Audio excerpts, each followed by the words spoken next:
Oui, merci Madame la Présidente. Monsieur le Ministre, au fond, je vais moins m'adresser à vous qu'à nos collègues, en particulier à nos collègues de la majorité. Je dois vous dire qu'on a écouté à l'Assemblée nationale, puis au Sénat, l'ensemble des arguments qui ont été développés par le gouvernement et par la majorité. Nous avons lu, beaucoup lu, travaillé, auditionné. Et en réalité, le sentiment qui est le nôtre aujourd'hui est celui d'une totale incompréhension.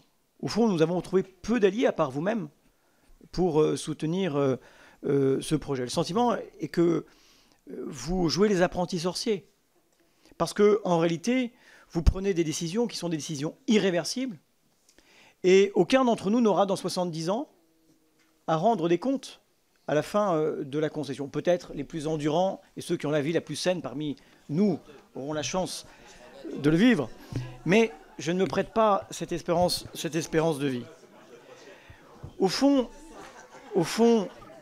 si je dois dire les choses telles que je crois, nous les ressentons en dépit de nos différentes sensibilités partisanes, c'est que vous êtes en train de commettre un énorme gâchis et une grossière erreur. Parce que cette privatisation d'ADP, elle est un non-sens économique, elle est une aberration sur le plan stratégique. D'abord parce que, ça a été dit, Aéroports de Paris, qui est aujourd'hui le leader mondial dans la gestion des aéroports, est une entreprise florissante, avec un chiffre d'affaires en croissance constante, avec un taux de profitabilité qui est considérable, avec des distributions de dividendes qui sont quasiment à hauteur de ce que vous escomptez être votre fonds de soutien à l'innovation radicale.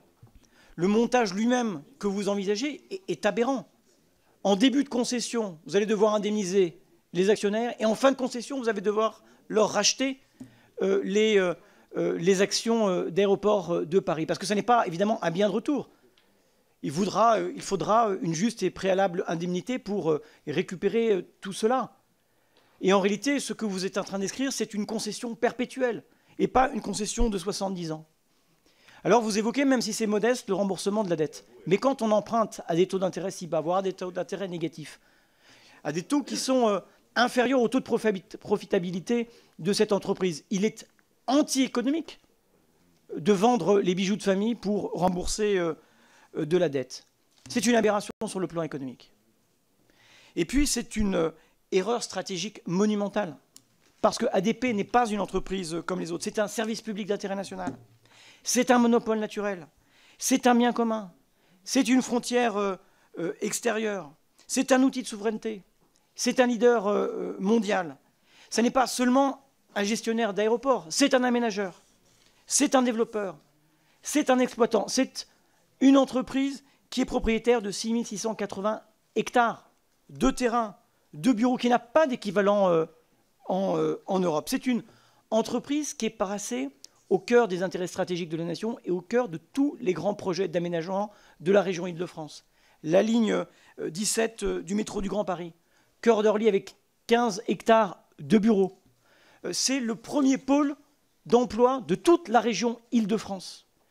Et demain, la régulation que vous prétendez maintenir se fera à minima parce que le périmètre du service public aéroportuaire sera dérisoire par rapport au périmètre réel de cette entreprise. Vous n'aurez plus la main pour peser sur les orientations stratégiques de cette entreprise qui pourra, plutôt que les grands projets d'aménagement de la région Île-de-France, préférer le développement à l'international, préférer le développement des commerces, préférer le développement de bureaux à d'autres projets. Vous risquez aussi d'affaiblir le hub d'Air France. Vous avez reçu, pardonnez-moi, mais une leçon de nos homologues de KLM et luxembourgeois, qui ont défendu leurs intérêts stratégiques. Nous devons nous aussi défendre nos intérêts stratégiques. Regardez ce qui se passe à Heathrow s'agissant des liaisons secondaires. Elles ont fondu. Et c'est aussi nos liaisons intérieures qui sont menacées par cette privatisation. Et tous ces arguments, pardonnez-moi de vous le dire, ils sont d'autant plus forts que nous sommes instruits des privatisations des autoroutes qui font perdre des milliards d'euros chaque année de dividendes aux Français, à la nation. Nous sommes instruits par la Cour des comptes de la privatisation de l'aéroport de Toulouse-Blagnac. Tirons-en des leçons, ne recommettons pas les mêmes erreurs, ne commettons pas l'irréversible. Les enjeux sont considérables, ces enjeux de souveraineté, de sécurité, de développement économique, des enjeux nationaux, des enjeux régionaux. Voilà pourquoi moi je m'adresse à vous, chers collègues. Un certain nombre d'entre vous me dites dans les couloirs vos doutes, voire votre désaccord.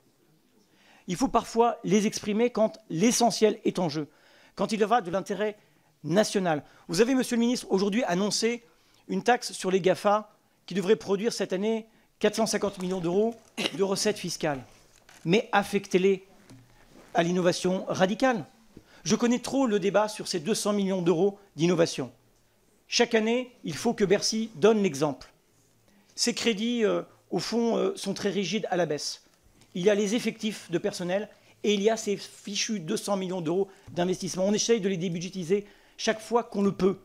En réalité, je sais bien qu'après la création de ce fonds, ce sont les crédits encore inscrits au budget de Bercy qui vont fondre. Je pense que nous ne rendons service ni à l'innovation, ni à la région Île-de-France, ni à Air France, ni à notre pays tout entier. Et je crois que voilà un sujet qui mériterait, si je ne vais pas vous convaincre, d'être soumis au débat national.